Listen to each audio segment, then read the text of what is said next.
This Sacramento kid has been secretly producing music to the knowledge of very few people for a couple of years, and now one of his songs was played on Above and Beyond's Group Therapy radio show. Well, I can't hide this forever. It's like, they're making drops out of like dolphin sounds and like making the leads of their songs from like, oh, we have to make the exact perfect type of trance song that the trance fans are gonna love. This is different. And did you ever think that your song would be on an ABGT Group Therapy?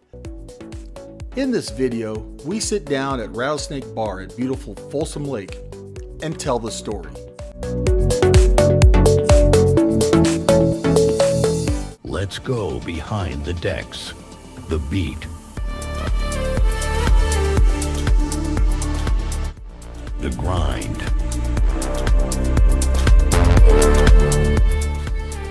The story. Discover the raw truth and dreams of our Northern California EDM DJs. In this episode of Behind the Decks, we talk with Sacramento area music producer, Tohrchu. Welcome to NorCal EDM News and Media, a channel dedicated to the fans, DJs and producers, promoters, and venues here in Northern California. We are here to support your sound and amplify your scene. So yeah, back in August, we're at the Midway, and we're there for Mrs. Ural's birthday party. Shout out Mrs. Ural. Yeah. And you're there to see Hausman. We're all there to see Hausman. And here comes Hausman out, and then I thought you were fanboying out. Yeah, so Christian, aka Tohrchu, embraces Hausman quite emphatically, more than just the casual nice to meet you. And it's at this time that Christian confesses that he's been producing music for a few years, and he was picked up by Hausman's label, ClubHaus. And Patty and I, collectively, our jaws dropped to the ground. How come you didn't tell anybody that you were producing music? Because, most friends or people we meet in the music industry are like, oh yeah, I do some producing of music, but no, you kept it to yourself, so what gives? Yeah, so that was on purpose. So at the actual show itself, I had like a plan because I knew you were going to be there. I knew all of our friends at, the Sacramento and Anjunabeats family were going to be there. And I was like, I have this idea where I'm just going to be nonchalant about everything, and then Hausman's going to play the track, and then I'm going to come up to everyone and be like, oh, that was my track, by the way. Unfortunately, I didn't know that Hausman was going to go around like meeting everyone before the show. So, so everyone got suspicious, like you said, like when we greeted each other, and it was like, well, I can't hide this forever. It's like these two obviously know each other, but. And this is the moment at the Midway when Hausman drops Christian's song, Chrono Break. Yes. I was actually one of the very first artists that Hausman signed to his ClubHaus label, which I'm repping their merch today. Oh, okay. Nice. I was the third release on their label, actually, when he started it. And I've been working with them since, including on this new one that he played at the show. All right, and we're going to touch on that in a bit, but so let's back up a little bit. Tohrchu. Yes. How did you get the name? What the hell is that? Okay, so when I was in college, I attended college in Southern California, a private university called Chapman. Mm-hmm. And when we're in college, we have to take our foreign language credits. So I took French when I was in college, and my motif for all of my artistry, like you look at my logo and whatnot, it's turtle themed. Like everything is based on like turtles. And turtle in French is, and I'm going to completely butcher this because it's been a couple years, Tohrchu. So, obviously I can't pronounce that, but if I try to do it in like a very lazy way, like the rolling the R kind of just becomes like that HR syllable. So Tohrchu becomes, if you read it lazy, Tohrchu. And then just change some of the spelling, and there you go. Well, we probably just lost some of our followers or viewers with the turtle reference. No, that's okay. I took 4 semesters of French in high school. I got an A, then a B, then a C, then a D. So a good thing I didn't go in my high school 2.75 GPA was incumbent upon that. It's probably best I don't share my French grade either. So your bio on Spotify, I'm paraphrasing here. You create a fusion of modern trance and stylish songwriting with unpredictable drops, spine-tingling breakdowns, and often unconventional chords, which make for an instantly recognizable sound. So the first time I heard your music, that's exactly what I thought. It was different. It was unique, and I liked it. So if someone comes to you and says, wow, your sound's kind of unique, is that a compliment? Yeah, that's definitely a compliment, especially these days when I feel like when like an artist releases a song, especially in like any of the EDM genres, they always get the message of like, oh, this sounds like this person or this sounds like that person, which kind of undercuts, I feel like, a lot of the time and artistry that people put into it and be like, I've created this song, and then they just get told, oh, this is just a Lane 8 track or whatever like that, It's difficult it's easy to compare right to other artists, no matter what genre of music it is. It could be 80s, 70s, or whatever. Well, that sounds so-and-so. But the first two songs I heard from yours, and throughout all of your songs, I'm like, this is different. And you have an affinity for like electronic music, like the Pet Shop Boys and New Order and electronic. So you're kind of infusing that. And then, like I said, the one song I listened to, Thunder Saddle. Thunder Saddle sounds like a combination of Above and Beyond and some 80s cop show theme.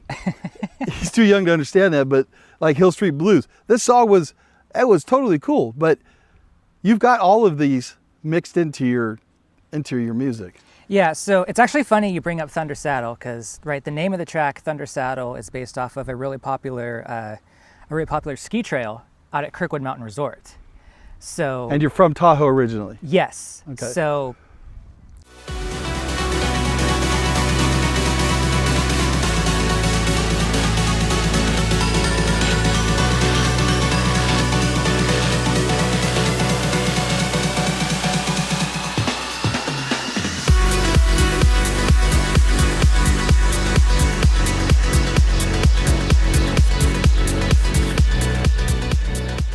So one of the things that I think, leads into that uniqueness when it comes to my sound is the producer communities that I grew up with. Like I'd always been a fan of trance for a very long time, and it was actually my parents that kind of got me into that sound.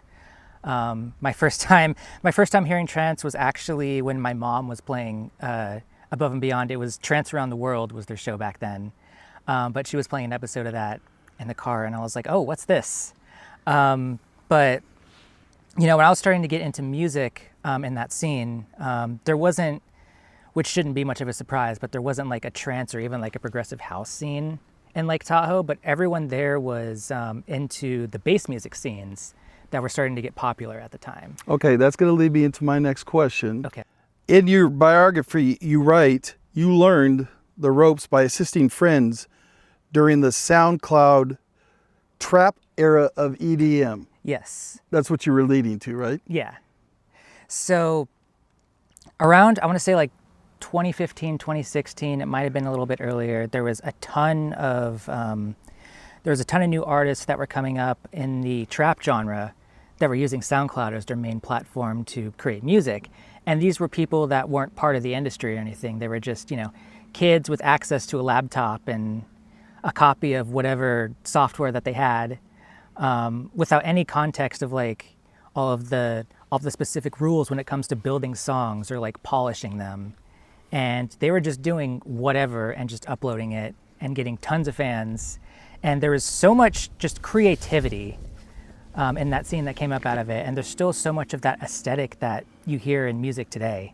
And that's where a lot of that unpredictability comes from, I would say. I was very influenced by a lot of these artists that would just find whatever sound they could, find whatever recording, they were making drops out of like dolphin sounds and like making the leads of their songs from like, that stock dolphin sound in like those old cartoons. Yeah. Like stuff like that. Or hey, Scooby. Yeah. Scooby. Everyone was having fun with it, or like using, or like. Scooby Dooby Doo, where are you? We got some work to do. do now. Or like using like the Flintstones run sound as like a percussion in their song. Awesome. Okay, so you're on Spotify.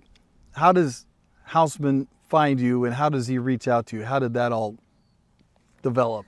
So I actually wasn't on Spotify yet at the time. Okay. So Oh, so it was about mid 2023, back in like July, I think, when Hausman announced the creation of ClubHaus Records, that he wanted to start his own label and, you know, kind of release music, mentor artists.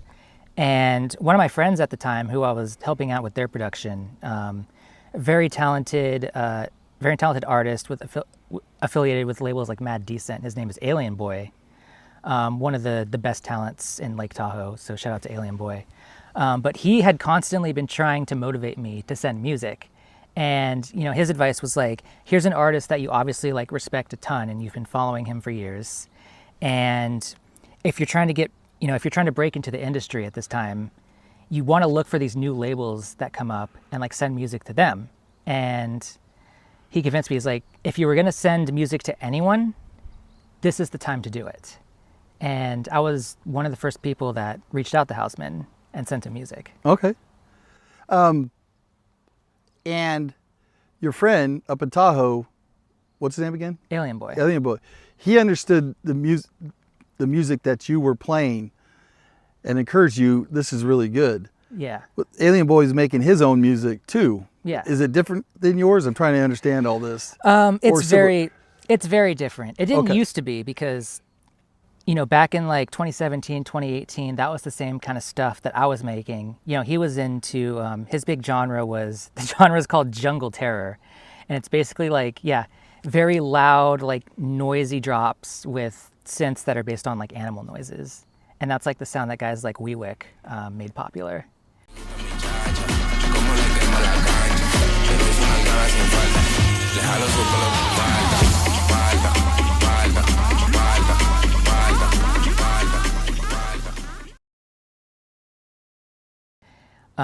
But he did appreciate trance a little bit. Okay. I feel like it was my stuff that kind of helped him get into the sound. So he was tuned in to trance when he did make that recommendation. Okay, so Hausman would reach out to you, then like, do you call or do you text or whoever says, hey, I like your stuff, let's bring you into the label? Simple as that, or you know, like a virtual handshake or? Virtual handshake's the way to put it. Well, it was all over email.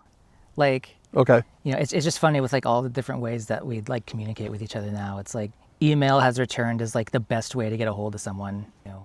But When you saw him at the Midway, was that the first time you met him? yes. Oh, okay. So that's why the big old, okay, that was a big, thank you, Devin. Yeah. Right? Okay.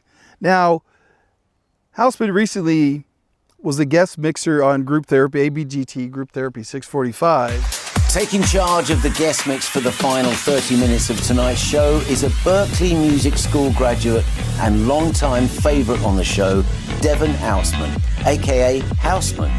Having released across plenty of heavy-hitting labels over the last 8 years, Devon's took his destiny into his own hands with the launch of the ClubHaus label, which we featured heavily here on ABGT. Played your song, Chrono Break, that you and Grondin?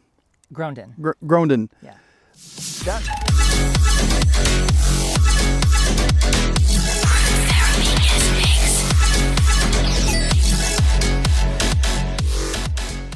That was wild. That Hausman took it and he's guest mixing. And did you ever think that your song would be on an ABGT Group Therapy? That's huge. That's everyone's goal in the industry, is to have a placing on, you know, either Group Therapy or State of Trance. Like, that's like the sign of like, oh, you've made it in trance. Like, this is the point where your career is like really happening. So yeah, I was actually, I was in a voice call with Grondin and another one of our friends that were affiliated with Michael Wojcik. He's the head A&R on a label called Radium, and I have something to say about him a little bit later. But we were in a call together, and I had actually known ahead of time that Chrono Break was going to be played on ABGT because Hausman had hinted at it at the Midway show. Grondin didn't know.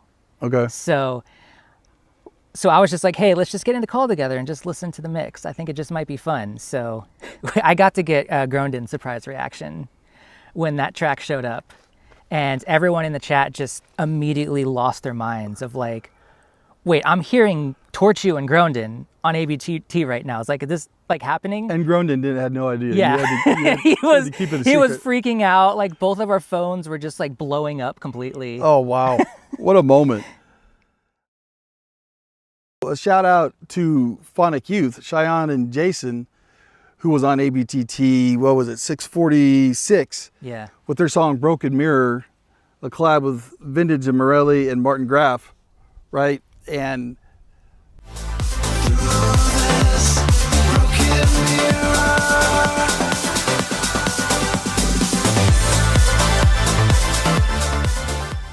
so they were on. Love Sonic Youth. I love Phonic Youth's sound. That's not easy to say. But then they were up for push the button this week, and we tried to get it out there. But you've met Cheyenne with Phonic Youth? Yeah. Yeah, I've met him before, and that track, that's such a good track, by the way. I absolutely love that song. Yeah, that's on Vintage and Morelli. Marco, that's his label that he just launched, Contrasts, and they've been putting out a ton of good music. And I mean, everyone after this interview is going to check out ClubHaus, right? And Contrast is definitely another label you should check out when you have the time. There's just so much good music that they have in store for everyone. That's why we're here, to let you guys know of this great music. My boy here helped me out. So speaking of back to Hausman, he recently posted on Facebook. So Hausman said, making the bassiest of bass faces for today's release. Making the bassiest of bass faces. I'm not sure what that means, but his tune, This Is Not a Drill, is out on ClubHaus Records. Mm-hmm. And this is him talking. And I'm really stoked on the response. Every time I make something weird, I get in my head about it and worry it'll be polarizing. And I'm always surprised by the positive reaction. Maybe someday imposter syndrome will go away. So if you've reached out and commented about how much that you love this song, know that it really means the world. And I can promise that more weird music is in the works. And I'm thinking, yeah, you could put out whatever you like, any artist, and fans are, for the most part, gonna love it.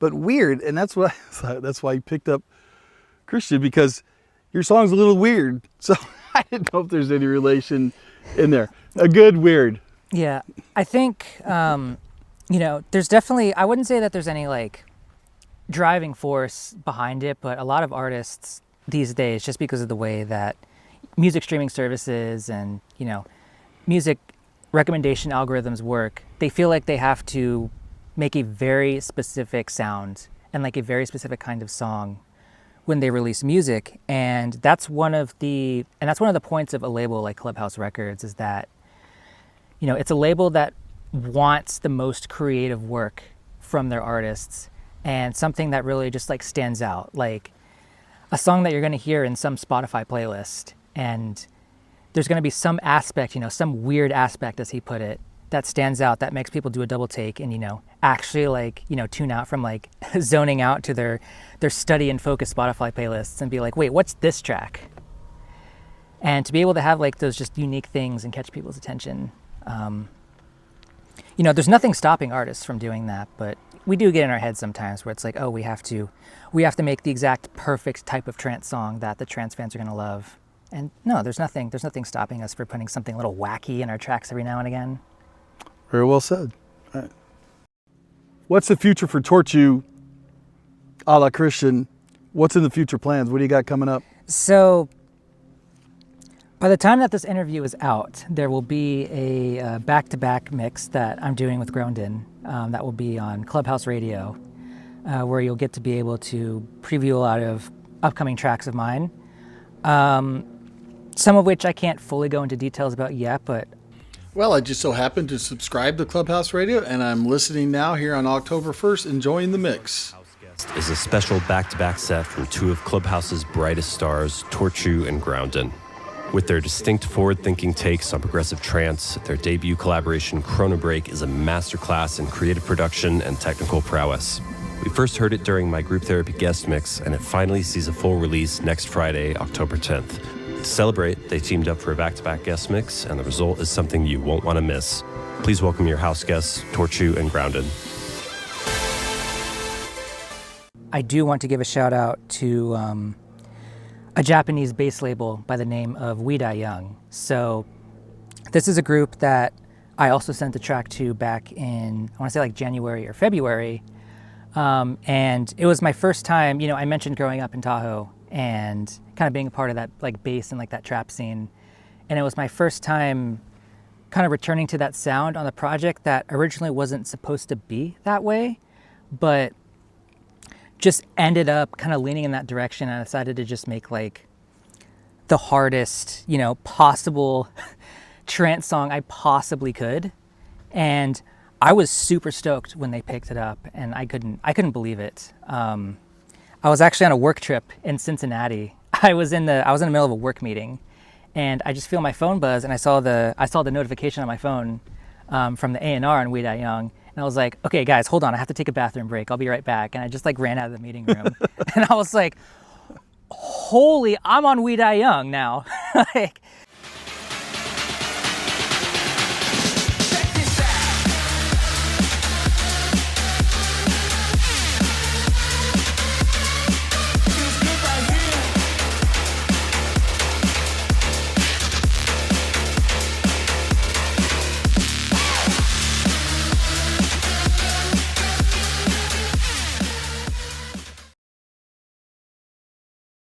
so That's big news. yeah. So all I'll say is I hope you tune in to their next compilation album that will be coming out soon. There may be a couple things on there that you might be into. And then I also have a remix coming out for one of my all-time favorite artists that I had a very similar reaction when I got the email on that, when they personally asked me to do the remix. Oh, really? Yeah. A legend in their respective scene, and I'm super excited for that one to come out as well. Right? Like you said, like ABGT, you have the moment, but you have to follow that up somehow, and I think I have the perfect follow-ups for it, for all the new fans that have come in.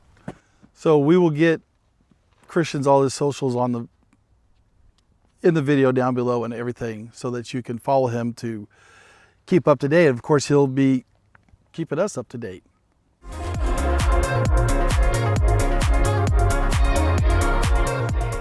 So this is Behind the Decks. So Behind the Decks, we like to have a little fun, get to know you a little bit better. And one of my favorite questions I've used a couple times is, in high school, we weren't the preppies, my buddies, we weren't the jocks, we weren't the burnouts. We were the ones that kind of made fun of all of the other segments of people. So like I've asked people, artists in the past, if you and your buddies came around the corner in a high school, what group or class would you guys have been? So about that, I was a part of an alternate high school program. Okay.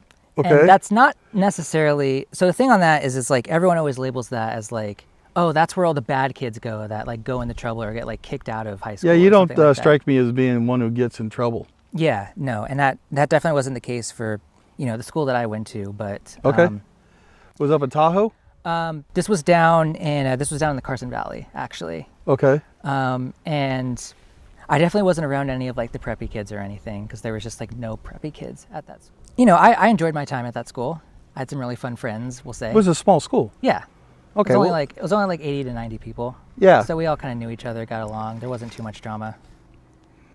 Yeah, it's a lot easier when we go to a school with like 3,000 students. Where I went to, it was easy to have our different classes and what have you, right? Right. Favorite spot in the Sacramento region to hang out we may not know. I mean, I don't see you as a bar goer. I know you go to nightclubs and stuff for events, but is there like a go-to restaurant, a go-to entertainment center, whether it's bowling or movies or something like that, that you, okay, this is where I'm going to spend some time at?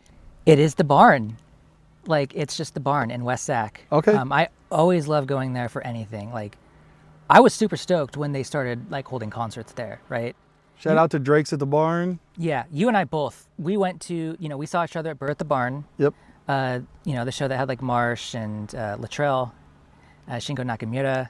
And then we also, the Barn was also where Anjunabeats Open Air was. Yeah, and Anjunabeats Open Air at the Barn was the best single day of my EDM life. With Somi, Niels Hoffman, Hannah, Latrell, and Cree, two of my favorites. But we also celebrated my 60th birthday party with a pre-party at Reunion Underground in Old Sacramento. And my best friends DJ'd that, and my daughter attended, and then to be with the fam at Drake's at the Barn, it was just an epic day. And that was actually where I met, Joe Schaefer. Plant for Life. Yes, legend in the local Sacramento scene. I had no idea. Yeah, right. Him and I are working on a song, by the way. Shout out Joe. Yeah. Justin Duke, we're going to get you to get this to Joe.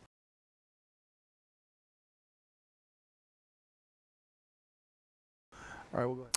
Yeah, shout out to Joseph and his crew there at Drake's at the Barn. They do a great job. And likewise, we were there before a couple times. Really liked the vibes there before it became a regular for all of these events that they're putting out. So a little shout out to Earth One there. What's your parents think of all of this stuff? They are just as much into it as I am. And it's really fun to see. Like, I actually was just as mean to them as I was to everyone else about the whole thing, where I... Mean? Yeah, as in I didn't tell them that I was releasing music again. And then I just randomly sent them a track. My original ClubHaus release, Never Knew and Paint by Numbers. And wait, let me think. You didn't tell them it was you? No. You just, hey, what do you think of this song? Yeah. Okay, I need your take on this. Yeah, I just sent them the song, and I was like, oh, by the way, that's me. So I did the exact same thing I did to you, I did to my own parents. So they're very supportive and they're excited for you. Yeah. And so when you didn't grow up saying, Christian, you need to be a lawyer or a doctor. You gotta go to college or something. No, they were always super supportive of everything that I did. And I mean, even with the group therapy play that happened, like both of them were just like blaring above and beyond. They were both blaring that episode at their jobs, like when that happened. Oh, that's awesome. Shout out parents. Yeah, like, sorry, you're going to have to listen to this today. We're the same age, parents, Christian's parents. I'm sure we're the same age. This is my kid, you're going to listen. Yeah, real quick, while I'm thinking about it, I got one more question here. Okay. This will lead into the final question. So recently I met a local DJ at a house party we were at a couple weeks ago, and he said that he would like to make music a full-time living. Now, him and his wife are both nurses. They're doing very well. They're fine, but I was surprised to hear that, because in this day and age of artists and AI music and stuff, we completely disagree with AI music. Anyways, I was kind of surprised to hear that. I mean, so I ask you the question, do you want to make music a career? At the moment, even with everything that's going on, music is still very much like a hobby for me. And honestly, I'm fine with that because, right, all of us understand kind of how American work culture is these days, and we don't need any more added stress of, taking our passions and what we love and just turning that into like a second job or anything. For as long as I am in music, I've always wanted it to just be something that I have fun with, just something that I can just tune out everything that's going on in the rest of the world. And if that leads into something that more becomes like a full-time profession, that's cool and all, but I don't know that that's necessarily necessary. You're not worried, you let it happen organically. You're not going to strive for it. It could happen, like probably a lot of artists that make it, where it happens kind of by accident, organically or something. If you keep working and you keep producing music, it could work out, as opposed to DJs who just play other people's music. Nothing wrong with that. We appreciate what you do. You're opening for someone. You don't have your own music yet. That's fine. Thank you for what you do. It's something that you're super into, and you're not gonna think about that, right? You're gonna write music until 1 or 2 in the morning, and you're not gonna realize it's that late or that you put that much time into it. Just kind of the natural way that we're wired. Like, artists are at their best when they're just having fun with it, in my opinion. finally, I know that you don't DJ. Not yet. That was my okay. And I asked you, are you gonna get out and DJ? You find a company to be or a collective to go under. So where are you at in the DJing scene and where you want to go? So obviously I've been practicing, for a couple years to just be ready for the opportunities, when they come. And yeah, I had been, in the works of getting more involved in kind of our local scene here in Sacramento. But I mentioned him earlier in this interview, Michael Wojcik over at Radium. After I released a song with Radium Music Group, he reached out to me and asked if I wanted to be direct support for him at Adelaide Hall in Toronto, which is one of the premier concert venues in Toronto. And even it fully hasn't set in for me yet that that's gonna be my debut live show, at a spot like that. Okay, yeah, I'm not familiar with the venue, but that doesn't mean it's not.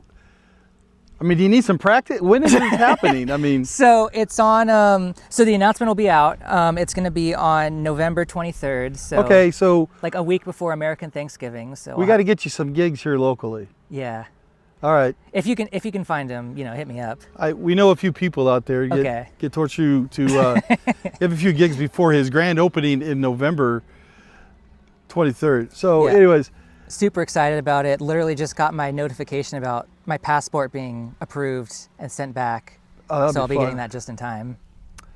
Well, I want to thank Tohrchu, also known as Christian Eckert, for being here with us today out at Folsom Lake.